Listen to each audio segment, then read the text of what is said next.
संदेश देती है। इंदौर में नवजात बच्ची पर हुए ड्रग ट्रायल मामले में राष्ट्रीय बाल आयोग ने केस दर्ज कर लिया है। ये ड्रग ट्रायल इंदौर के चाचा नेहरू बाल अस्पताल के डॉक्टर हेमंत जैन ने किया था। ट्रायल के दुष्प्रभाव से बच्ची का असामान्य रूप से विकास हो रहा है। परिजनों की शिकायत के बाद राष्ट्रीय बाल आयोग ने संज्ञान लिया था और अब इस मामले में डॉक्टर हेमंत जैन पर कार्रवाई होना तय मानी जा रही है।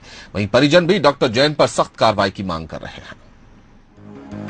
ये वो मासूम है जिसे भगवान का रूप कहे जाने वाले डॉक्टर ने ऐसी जिंदगी जीने के लिए मजबूर कर दिया है जहां वो गंभीर बीमारी से जूझ रही है।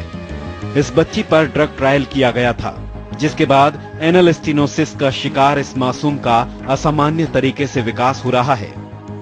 3 साल की मासूम तनिषा के पिता ने चाचा नेहरू अस्पताल के डॉक्टर हेमंत जैन के खिलाफ राष्ट्रीय बाल आयोग में शिकायत की थी कि उस पर ड्रग ट्रायल किया गया। यहाँ दिए गए हैवी डोज के कारण उसकी हालत गंभीर हो गई और उसे 1 महीने तक आईसीयू में रखा गया। बच्ची मेरी पैदा एमआई में अच्छी हुई थी, वो कुछ दवाई पिलाई तो उसका झटके चलने हो गए, तो शुगर कम हो गया था, ब्लड बहुत चेक करा, पल पल पे खून की जांच ली डॉक्टर ने, हेमंत जैन ने, और मैंने छुट्टी मांगी, छुट्टी नहीं दी थी मुझे अस्पताल से।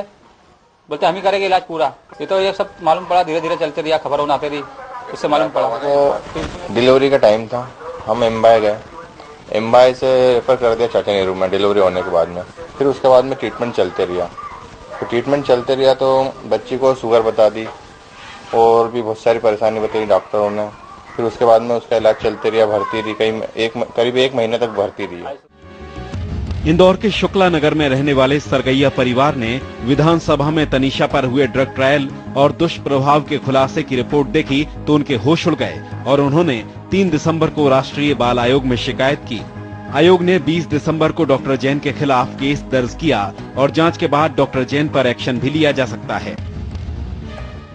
जो राष्ट्रीय टीकाकरण प्रोग्राम है उसमें परिजन अपने बच्चों को यहाँ टीका लगवाने आते हैं, उसकी आड़ में यहाँ वैक्सीन के ट्रायल्स किए गए हैं, जिसमें करीब 15 बच्चों पर गंभीर दुष्प्रभाव हुआ और 4 बच्चों की मौत हुई है और उसी में से एक तनिषा सरगैया है जिसका विकास असामान्य हुआ है, ऐसा उनके परिजनों का दावा है।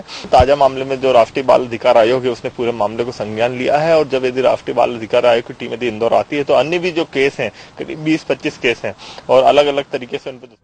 मासूम तनिषा इन दिनों अपनी नानी के पास है, लेकिन उसका पूरा परिवार अब दोषी डॉक्टर को सजा पाते देखना चाहता है ताकि फिर कोई मासूम इस तरह शिकार न बने। कैमरामैन रवि पाठक के साथ आकाश धौलपुरे, बंसल न्यूज, इंदौर।